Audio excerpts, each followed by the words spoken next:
എങ്ങനെയാണ് നിങ്ങളൊരു ഓരോ പ്രൊജക്റ്റിലോട്ട് ഒരു ഡിസൈനിലോട്ട് എങ്ങനെയാണ് ഒരു ഫൈനൽ ഡിസൈനിലോട്ട് എങ്ങനെയാണ് അറൈവ് ചെയ്യുന്നത്?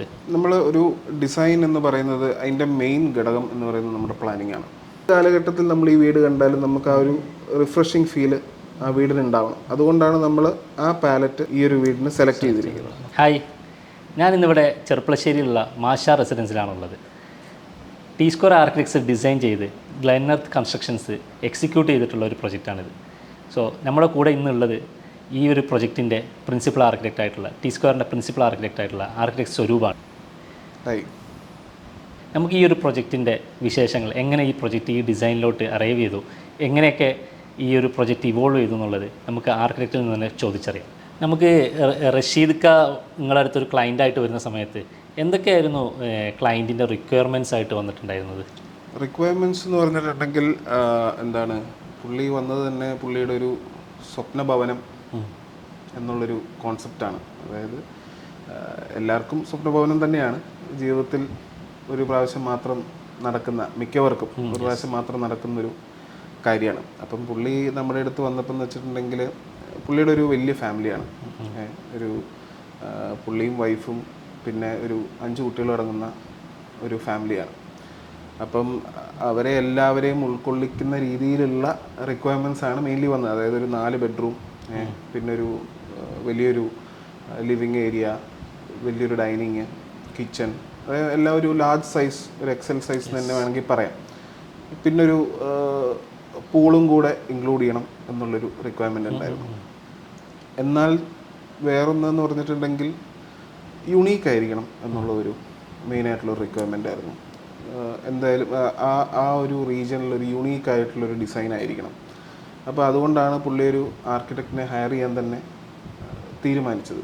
അങ്ങനെയാണ് നമ്മളിലേക്ക് റഷീദ് എത്തുന്നത്. അതായത് വ്യത്യസ്തമായുള്ളൊരു ഡിസൈൻ എന്നതുകൂടാതെ അല്ലാതെ എല്ലാ റിക്വയർമെൻറ്റ്സും, പുള്ളിയുടെ പറഞ്ഞ എല്ലാ റിക്വയർമെൻറ്റ്സും ഇൻക്ലൂഡ് ചെയ്തിട്ടുള്ള ഒരു പ്ലാനാണ് പുള്ളി ഉദ്ദേശിച്ചിരുന്നത്. അപ്പം ബേസിക്കലി നമുക്ക് അതിൽ 100% പുലർത്താൻ സാധിച്ചു എന്നാണ് നമ്മളിപ്പോൾ ഈ ഒരു സമയത്ത് ഇവിടെ ഇരിക്കുമ്പം ഞാൻ വിശ്വസിക്കുന്നത്. യെസ്. അപ്പോൾ നമ്മൾ ഈ ഒരു പ്രൊജക്റ്റിലോട്ട് വരുന്ന സമയത്ത് ഈ പ്രൊജക്റ്റ് ഫസ്റ്റ് കാണുന്ന ഒരാൾക്ക് ഫസ്റ്റ് കണ്ണിലെടുക്കുക ഫ്രണ്ടിലുള്ള ആ ഒരു സീഗൽ ബ്ലോക്ക് വെച്ചിട്ടുള്ള ഒരു ഹൈറ്റിലുള്ള ആ ഒരു ഡിസൈൻ വർക്ക്, അതേപോലെ ബ്രിക്ക് വെച്ചിട്ടുള്ള കുറച്ച് നമുക്കൊരു ഡിസൈൻ വർക്ക് വരുന്നുണ്ട്. അപ്പോൾ എങ്ങനെ നിങ്ങളൊരു ഓരോ പ്രൊജക്റ്റിലോട്ട് ഒരു ഡിസൈനിലോട്ട് എങ്ങനെയാണ് ഒരു ഫൈനൽ ഡിസൈനിലോട്ട് എങ്ങനെയാണ് അറൈവ് ചെയ്യുന്നത്? നമ്മൾ ഒരു ഡിസൈൻ എന്ന് പറയുന്നത് അതിൻ്റെ മെയിൻ ഘടകം എന്ന് പറയുന്നത് നമ്മുടെ പ്ലാനിങ് ആണ്. ആദ്യം നമ്മൾ അതിൻ്റെ പ്ലാൻ, ആ റിക്വയർമെൻറ്റ് വരുന്നതിനെ നമ്മൾ സോൾവ് ചെയ്യുക എന്നുള്ളതാണ് ആദ്യത്തെ ഘടകം. എലിവേഷൻ എന്ന് പറയുന്നത് രണ്ടാമത്തെ ഘടകമാണ്. അതായത് ഇനീഷ്യലി നമ്മുടെ പ്ലാൻ, അതായത് റിക്വയർമെൻറ്റിനെ നമ്മൾ കറക്റ്റായിട്ട് നമുക്ക് കിട്ടിയിരിക്കുന്ന പ്ലോട്ടിൽ ആ റിക്വയർമെൻറ്റിനെ നമ്മൾ ഉൾക്കൊള്ളിക്കുക എന്നുള്ളതാണ് ആദ്യത്തെ ആ ഒരു സ്റ്റെപ്പ്. ആ റിക്വയർമെൻറ്റ്സ് ഒക്കെ അതിൽ സാറ്റിസ്ഫൈഡ് ആയി അതിന് ശേഷമേ നമുക്ക് എലിവേഷൻ എന്ന് പറയുന്നൊരു ഘടകം വരുന്നുള്ളൂ. അപ്പം എലിവേഷൻ എന്ന് പറയുന്നത് നമ്മുടെ പ്ലാനിൽ നിന്നും ഉരുത്തിരിഞ്ഞ് വരുന്ന ഒരു ഇമേജാണ്. അല്ലാതെ നമ്മളൊരു എലിവേഷൻ മുന്നിൽ കണ്ട് നമ്മൾ പ്ലാൻ ചെയ്യരുത്. റിക്വയർമെൻറ്റ്സ് സാറ്റിസ്ഫൈ ആയി അതിനുശേഷം അതിനനുസരിച്ചിട്ടുള്ളൊരു എലിവേഷൻ നമ്മൾ ഡെറൈവ് ചെയ്ത് വരികയാണ് ചെയ്യുന്നത്. നസീഫ് നേരത്തെ പറഞ്ഞ പോലെ കണ്ണിലുടക്കുന്ന സീഗൽ ബ്ലോക്കിൻ്റെ ആ ഒരു എലമെൻറ്റ്. അപ്പം നമ്മൾ എലിവേഷനിൽ എലമെൻറ്റ്സ് കൊടുക്കുന്നത് ഒരു ഘടകം എന്ന് പറയുന്നുണ്ടെങ്കിൽ സ്ഥലത്തിൻ്റെ കിടപ്പ്. അതായത് ഇത് ഒരു ചെറിയൊരു കുന്ന് കയറി വരുന്നൊരു പ്ലോട്ടാണ്. അപ്പം നമുക്ക് ആ ഒരു വീടിൻ്റെ വിസിബിലിറ്റി എന്ന് പറഞ്ഞിട്ടുണ്ടെങ്കിൽ വൈഡ് ആയിട്ടുള്ളൊരു വിസിബിലിറ്റിയാണ്. വേറെ സൈഡിലൊരു വീടുകളോ കാര്യങ്ങളോ വരുന്നില്ല. അപ്പം നമ്മൾ എലിവേഷനിലേക്ക് വന്നപ്പോൾ ആദ്യം നമ്മൾ ഉദ്ദേശിച്ചത്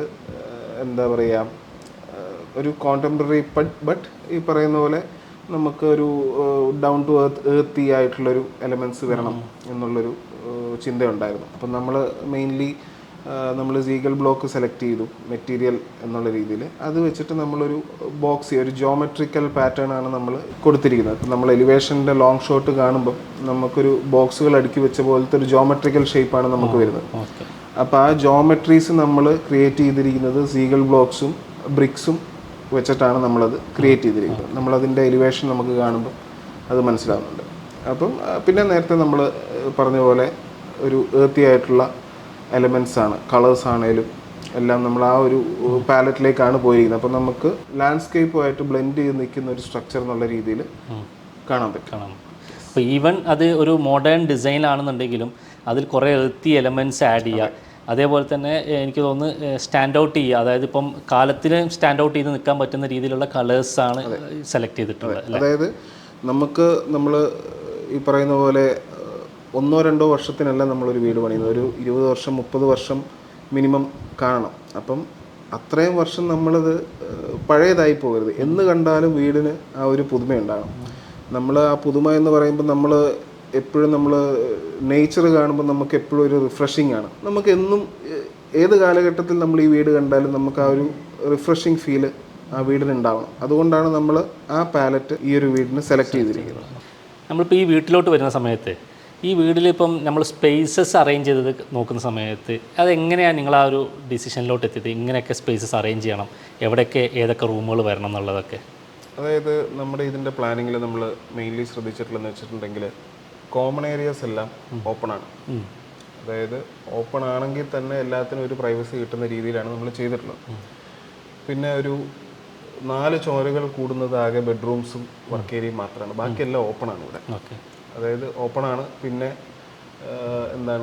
വെളിച്ചം നന്നായിട്ട് കയറാൻ വേണ്ടിയിട്ട് കോർട്ട്യാർഡ്സ്, അതായത് വീടിൻ്റെ 3 ഭാഗത്തും കോർട്ട്യാർഡ്. അത് ഞാൻ ശ്രദ്ധിച്ചിട്ടുണ്ടായിരുന്നു. ആക്ച്വലി നമുക്ക് 3 സൈഡിലും കോർട്ട്യാർഡ് വരും. 3 സൈഡും കോർട്ട്യാർഡാണ്. ഒരു സൈഡിൽ നമുക്ക് ഡൈനിങ്ങിലേക്ക് നമുക്ക് 2 രീതിയിൽ നമുക്ക് വെളിച്ചം വരുന്നുണ്ട്. അതായത് 2 സൈഡ് സ്ലൈഡിംഗ് ഡോർ തുറന്നു കഴിഞ്ഞാൽ ഒരു സൈഡിൽ പൂളും മറ്റൊരു സൈഡിലൊരു കോർട്ട്യാർഡുമാണ്. ഇപ്പോൾ ലിവിങ് റൂമിലാണെങ്കിൽ നമ്മൾ ശ്രദ്ധിക്കുകയാണെങ്കിൽ ഒരു സൈഡ് വലിയൊരു വിൻഡോ ആണ് വരുന്നത്. ആ വിൻഡോ തുറന്നു കഴിഞ്ഞിട്ട് നമ്മൾ നേരത്തെ പറഞ്ഞ സീഗൽ ബ്ലോക്ക് വെച്ചിട്ട് ഒരു കവറിങ് കൊടുത്തിട്ടുള്ള ഒരു കോർട്ട്യാർഡ്, അതായത് ഡബിൾ ഹൈറ്റ് കോർട്ട്യാർഡാണ്. ആ കോർട്ട്യാർഡ് നമുക്ക് ഫസ്റ്റ് ഫ്ലോർ ലിവിങ്ങിൽ നിന്നും ആ കോർട്ട്യാർഡ് ആക്സസിബിൾ ആണ്, ഗ്രൗണ്ട് ഫ്ലോറിൽ നിന്നും ആ കോർട്ട്യാർഡ് കാണുന്നുണ്ട്. അപ്പം മെയിൻലി ആ സൈഡ് നമുക്ക് റോഡ് ആയതുകൊണ്ടാണ് നമ്മൾ സീഗൽ ബ്ലോക്ക് വെച്ചിട്ടൊരു പെരിഫറി നിർമ്മിച്ചിട്ട് ഒരു പ്രൈവസി കിട്ടാൻ വേണ്ടിയിട്ട്. നമുക്ക് പുറത്തുനിന്ന് ഒരാൾക്ക് പെട്ടെന്ന് ഉള്ളിലേക്ക് കാണത്തില്ല, പക്ഷെ ഉള്ളിലിരിക്കുന്നവർക്ക് പുറത്ത് എന്താണ് നടക്കുന്നത്, അതുവഴി ആരാ നടന്നു പോകുന്നത്, ലാൻഡ്സ്കേപ്പിൻ്റെ ഭംഗി ആസ്വദിക്കാം. ആ ഒരു രീതിയിലാണ് ലിവിങ് റൂം സെറ്റ് ചെയ്തിരിക്കുന്നത്. അതായത് ഒരു പീസ്ഫുൾ ആയിട്ടുള്ളൊരു അറ്റ്മോസ്ഫിയർ നമുക്ക് കിട്ടും. അതായത് ലിവിങ് റൂം, ഡൈനിങ്, കിച്ചൺ എല്ലാം ഓപ്പൺ ആണ്. അതായത് ഒരു ഫാമിലി എന്ന് പറയുമ്പം എല്ലാവരും ഇൻ്റർ കണക്റ്റഡ് ആയിട്ട് നിൽക്കുക എന്നുള്ളൊരു കോൺസെപ്റ്റാണ് ഇവിടെ കൊടുത്തിട്ടുള്ളത്. പിന്നെ മെയിൻലി വെന്റിലേഷൻ, നമ്മളിപ്പം സ്റ്റെയർ ഏരിയ നോക്കുകയാണെങ്കിലൊക്കെ ലാർജ് ഗ്ലാസ് വിൻഡോസ് ആണ് കൊടുത്തിട്ടുള്ളത്. അപ്പം നമ്മളത് ത്രൂ ഔട്ട് ദി ഡേ നമുക്ക് വീട്ടിൽ വെളിച്ചം നന്നായിട്ട് കിട്ടും. ഇന്ന കേസ് പറയുകയാണെങ്കിൽ ഇന്നിപ്പം കുറച്ച് മഴക്കാറുള്ളതുകൊണ്ടാണ് നമുക്ക് കുറച്ചൊരു വെളിച്ചക്കുറവ് തോന്നിക്കുന്നത്. പക്ഷേ നമ്മളിപ്പം എലമെൻറ്റ്സ് നോക്കുകയാണെങ്കിൽ ചുറ്റോടിയിട്ട് നമ്മൾ നോക്കുകയാണെങ്കിൽ ആ എലമെൻറ്റ്സ് കാണുമ്പോൾ തന്നെ മനസ്സിലാവും നമുക്ക് എത്രത്തോളം ഓപ്പണിങ് നമുക്ക് ഈ വീട്ടിലുണ്ടെന്നുണ്ട്. അപ്പോൾ മെയിനായിട്ട് നമ്മൾ ഈ ഒരു കോൺസെപ്റ്റാണ് ഉദ്ദേശിച്ചത്. പിന്നെ ബെഡ്റൂംസിൻ്റെ അറേഞ്ച്മെൻറ്റ് നമ്മൾ നോർമലി പ്രൈവസി കിട്ടുന്ന രീതിയിൽ തന്നെയാണ് ബെഡ്റൂംസിൻ്റെ എല്ലാ അറേഞ്ച്മെൻറ്റ് നമ്മൾ ചെയ്തിട്ടുള്ളത്. താഴെ 2 ബെഡ്റൂം, മുകളിൽ 2 ബെഡ്റൂം. മുകളിലും ഈ പറയുന്ന പോലെ 2 ബാൽക്കണിയാണ് നമുക്ക് വരുന്നത്. അതും നമുക്ക് വളരെ പ്രൈവറ്റായിട്ട് ഇരിക്കാൻ പറ്റുന്നതും. ഒരു ബാൽക്കണി എന്ന് പറയുന്നത് ഫ്രണ്ടിലത്തെ കോർട്ട്യാർഡിലേക്കും, മറ്റൊരു ബാൽക്കണി എന്ന് പറയുന്നത് നമ്മുടെ പൂളിൻ്റെ വശത്തേക്കുമാണ് നമുക്ക് നോക്കുന്നത്. അപ്പോൾ അങ്ങനെ വളരെ സ്പേഷ്യസ് ആയിട്ട് വീടിൻ്റെ ഏരിയ കൂടുതലും വന്നിരിക്കുന്നത് കോമൺ ഏരിയയിലാണ്. കോമൺ ഏരിയ വളരെ സ്പേഷ്യസ് ആയിട്ട് കൊടുത്തിട്ടുണ്ട്. അതായത് കുട്ടികൾക്കാണെങ്കിലും ഓടിക്കളിച്ച് നടക്കാമെന്നുള്ള രീതിയിൽ വെരി സ്പേഷ്യസ് ആയിട്ടുള്ളൊരു കോമൺ ഏരിയ. അതാണ് നമ്മൾ മെയിൻലി ഉദ്ദേശിച്ചത്. അത് നമുക്ക് ഈ ഏരിയ കാണുമ്പോൾ മനസ്സിലാവും. കാരണം നമ്മളിപ്പോൾ നിൽക്കുന്നത് എനിക്കൊന്ന് ഫസ്റ്റ് ഫ്ലോറിൻ്റെ ആ ഒരു സ്പേസിലാണ്. ഇവിടുന്ന് നമുക്കൊരു കട്ടൗട്ട് വരുന്നുണ്ട്. ഇതിൻ്റെ നേരെ താഴെ ഈ ഒരു പോർഷൻ മൊത്തത്തിൽ കോമൺ ഏരിയ ആയിട്ട് പറയാൻ പറ്റുമത് ഈ പറയുന്ന പോലെ ലിവിങ്, അതായത് അപ്പർ ലിവിങ്ങും താഴത്തെ ഫ്ലോറും തമ്മിൽ കണക്ഷൻ വളരെ എളുപ്പമാണ്. അതായത് ഇവിടുന്ന് വിളിച്ചാൽ കേൾക്കുന്ന രീതിയിൽ. അതായത് ഇതൊരു ഡബിൾ ഹൈറ്റ് സ്പേസ് ആണ്. അതായത് ഇതിപ്പം താഴെ നമ്മൾ ഡൈനിങ് ആണ്. ഇപ്പോൾ ഡൈനിങ്ങിൻ്റെ മുകളിൽ നമ്മളൊരു ഡബിൾ ഹൈറ്റ് പോലെയാണ് കൊടുത്തിരിക്കുന്നത്. ഒരു വലിയൊരു ഷാൻഡ്ലിയറും എല്ലാമായിട്ടാണ് നമ്മൾ കൊടുത്തിരിക്കുന്നത്. അതായത് ഇവിടുന്ന് നോക്കിയാൽ നമുക്ക് ഡൈനിങ്, കിച്ചണ്, പൂൾ ഏരിയ എല്ലാം നമുക്ക് കാണാം. ആ ഒരു രീതിയിലാണ് പ്ലാൻ ചെയ്തിരിക്കുന്നത്.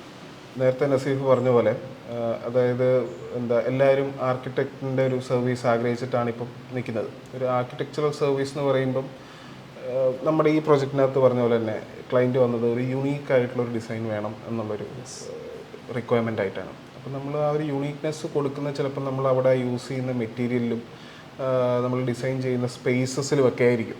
അപ്പം അത് നമ്മൾ ഉദ്ദേശിക്കുന്ന ക്വാളിറ്റിയിൽ വന്നില്ലെങ്കിലാണ് ആ പ്രൊഡക്റ്റ് മോശമായി പോകുക. അപ്പം നമ്മൾ പ്ലാൻ ചെയ്ത സാധനം എക്സിക്യൂട്ട് ചെയ്ത് റിയാലിറ്റിയിലോട്ട് വരുമ്പം നമ്മൾ എന്താണോ വരച്ചിരിക്കുന്നത് അതുപോലെ വരണം എന്നുള്ളതാണല്ലോ. അപ്പം അതിൽ സ്കിൽഡ് ലേബർ അതാണ് മെയിനായിട്ടുള്ളൊരു കാര്യം. അതായത് നമ്മൾ ഒരു പ്ലാനിങ് കഴിഞ്ഞിട്ട് നമ്മൾ അടുത്തൊരു കോൺട്രാക്റ്റിംഗ് ലെവലിലേക്ക് വരുമ്പം കൊട്ടേഷൻസ് എടുക്കും. അതിൽ നമ്മളിപ്പം എന്താ കോമ്പറ്റീറ്റീവ് ആയിട്ടുള്ള റേറ്റിലായിരിക്കും മിക്കവാറും ക്ലയൻറ്റ് പോവുക. ചിലത് നമുക്ക് ഭയങ്കര കണ്ണഞ്ചിപ്പിക്കുന്ന റേറ്റിലൊക്കെ ചിലപ്പം കൊട്ടേഷൻസ് വരാറുണ്ട്. അപ്പം ക്ലയൻറ്റ് ആ ഒരു രീതിയിൽ നോക്കുമ്പം ചിലപ്പം അതിലേക്ക് വീണ് പോകാം. അപ്പം നമുക്ക് ഈ പറയുന്ന പോലെ ഒരു ഉദാഹരണം പറയുകയാണെങ്കിൽ, നമ്മളിപ്പോൾ ഒരു ഷർട്ട് എടുക്കുകയാണ്, നമ്മളൊരു ബ്രാൻഡഡ് ആയിട്ടുള്ളൊരു ഷർട്ട് എടുക്കുകയാണെങ്കിൽ അതിന് അതിൻ്റേതായിട്ടുള്ള ക്വാളിറ്റിയും ഡ്യൂറബിലിറ്റിയും കാണും. അതുപോലെ തന്നെയാണ് നമ്മൾ കൺസ്ട്രക്ഷനിൽ വരുമ്പോൾ. നമ്മൾ കൺസ്ട്രക്ഷനിൽ ഒരാളെ തിരഞ്ഞെടുക്കുമ്പോൾ അവരുടെ ക്വാളിറ്റി ഓഫ് വർക്ക് ക്ലയൻറ്റ് കണ്ട് ബോധ്യപ്പെടേണ്ടതാണ്. അതായത് അവർ മുന്നേ ചെയ്ത വർക്കുകൾ കണ്ട് അവർ ചെയ്ത വർക്കിലെ ക്വാളിറ്റി കണ്ട് മനസ്സിലാക്കിയതിന് ശേഷം മാത്രം അവർക്ക് അവാർഡ് ചെയ്യാം. ഇപ്പം ചെറിയ കൊട്ടേഷനിൽ വന്നു അവരുടെ എന്തുകൊണ്ടാണ് അവർ അത്രയും ഇതിൽ ചെയ്യുന്നത്, ഈ റേറ്റിൽ അവർ മുമ്പേ ചെയ്ത വർക്കുകൾ കണ്ട് ഓക്കെ ആണെങ്കിൽ കൊടുക്കാം. ഇല്ലെങ്കിൽ ഈ പറയുന്ന പോലെ നമ്മൾ ക്ലയൻറ്റും ആർക്കിടെക്റ്റും ബുദ്ധിമുട്ടിലാവും. ക്ലയൻറ്റിന് സാമ്പത്തികമായിട്ട് ബുദ്ധിമുട്ട് വരാം. ക്ലയൻറ്റിന് പുള്ളിയുടെ പ്രൊഡക്റ്റ്, അതായത് ആർക്കിടെക്റ്റ് എന്ന് പറയുമ്പം ആർക്കിടെക്റ്റ് വരച്ചൊരു പ്രൊഡക്റ്റ് സൈറ്റിൽ എക്സിക്യൂട്ട് ചെയ്ത് റിയാലിറ്റിയിലോട്ട് വരുന്നതാണ് ആർക്കിടെക്റ്റിൻ്റെ വിജയം എന്ന് പറയുന്നത്. അത് കറക്റ്റായിട്ട് വന്നില്ലെങ്കിൽ നമ്മളും ഒരു ഫെയിലിയറായിട്ട് മാറും. അപ്പം അതിൻ്റെ ഒരു മെയിൻ നൂൽബന്ധം എന്ന് പറയുന്നത് കോൺട്രാക്ടറാണ്, കോൺട്രാക്ടറിൻ്റെ ക്വാളിറ്റിയാണ്. ആ ക്വാളിറ്റി ആണ് മെയിനായിട്ട് നമ്മൾ വരുന്ന ഒരു ചാലഞ്ച്. അതിനെ നല്ലൊരു കോൺട്രാക്ടറിനെ വെച്ച് മറികടക്കുക എന്നുള്ളതാണ് ഈ പറയുന്ന ഒരു സൊല്യൂഷൻ എന്ന് പറയുന്നത്. ഞാൻ വേറെ ഒരു ക്വസ്റ്റ്യൻ കൂടെ ഇതിൻ്റെ അനുബന്ധമായിട്ട് എനിക്ക് തോന്നിയൊരു കാര്യമാണ്. ഇപ്പോൾ നോർമലി ഇപ്പോൾ എല്ലാ ആർക്കിടെക്ട്സ് ആണെന്നുണ്ടെങ്കിലും അല്ലെങ്കിൽ നമ്മളൊക്കെ ഈ പറഞ്ഞ പോലെ കൊട്ടേഷൻസ് എടുക്കുന്ന സമയത്ത് പല റേഞ്ചിലുള്ള സെയിം ഡ്രോയിങ് കൊടുത്തു കഴിഞ്ഞാൽ പല റേഞ്ചിലുള്ള കൊട്ടേഷൻസ് കണ്ടിട്ടുണ്ടാവും. അപ്പോൾ അങ്ങനെ ചിലപ്പോൾ ചില സമയത്തെങ്കിലും ക്ലയൻറ്റ് ആ ഒരു കൊട്ടേഷൻ ഒരു കുറഞ്ഞ കൊട്ടേഷൻ ഇതാന്ന് പറഞ്ഞിട്ട് അങ്ങോട്ട് പോയിട്ടുണ്ടാവും. അപ്പോൾ നിങ്ങളുടെ ഒരു അനുഭവത്തിൽ അങ്ങനെ ഒരു കൊട്ടേഷനിലോട്ട് പോയ ക്ലയൻറ്റിന് ഫ്യൂച്ചറിലോട്ട് വരുമ്പം എന്ത് കാരണം കൊണ്ടായിരിക്കും അവർക്ക് ആ ഒരു കുറഞ്ഞ കൊട്ടേഷൻ കിട്ടിയിട്ടുണ്ടാവുക, അല്ലെങ്കിൽ അതിന് കൊണ്ടുണ്ടായ എന്തെങ്കിലും ബുദ്ധിമുട്ടുകളോ അല്ലെങ്കിൽ മെറ്റീരിയൽ ക്വാളിറ്റിയിലോ അല്ലെങ്കിൽ വർക്കിൻ്റെ സ്കില്ലിൻ്റെ പ്രശ്നമോ അല്ലെങ്കിൽ ക്വാളിറ്റിയിലോ അങ്ങനെ എന്ത് ഇഷ്യൂസ് വന്നിട്ടുണ്ടോ? എങ്ങനെയാണത് നിങ്ങൾ കാണുന്നത്? അതായത് സ്കില്ലിലാണ് മെയിനായിട്ട് നമുക്ക് പാളിപ്പോകുന്നത്. അതായത് നമ്മൾ ഒരു കൊട്ടേഷൻ എടുത്ത് വന്നിട്ട് അയാളുടെ സ്കില്ല് കുറവ് കാരണം ക്ലയൻറ്റിന് നഷ്ടപ്പെടുന്നത് സമയം, മെറ്റീരിയലിൻ്റെ കോസ്റ്റ്. അതായത് സ്കില്ലില്ലാത്തത് കാരണം നമ്മൾ അതിനകത്ത് റീവർക്ക് വേണ്ടി വരുന്നുണ്ട്. അപ്പോൾ റീവർക്ക് വേണ്ടി വരുമ്പം അവിടെ ഉപയോഗിച്ച മെറ്റീരിയൽ വേസ്റ്റ് ആകുകയാണ്. അതായത് ക്ലയൻറ്റിന് സമയവും സാമ്പത്തികവുമായിട്ട് അവിടെ നഷ്ടം വരികയാണ്. അതിനേക്കാൾ കൂടുതൽ എനിക്കൊന്നും മാനസികമായിട്ടുള്ള ഒരു ബുദ്ധിമുട്ടുകളും കൂടെ വരും. ഓക്കെ. അപ്പം നമ്മൾ പിന്നെ കൊട്ടേഷനിൽ നമ്മൾ ചിലപ്പം ലാഭിച്ചത് അതിൻ്റെ ഇരട്ടി ചിലപ്പം ഇവിടെ പോയി എന്ന് വരാം. അതാണ് സംഭവം.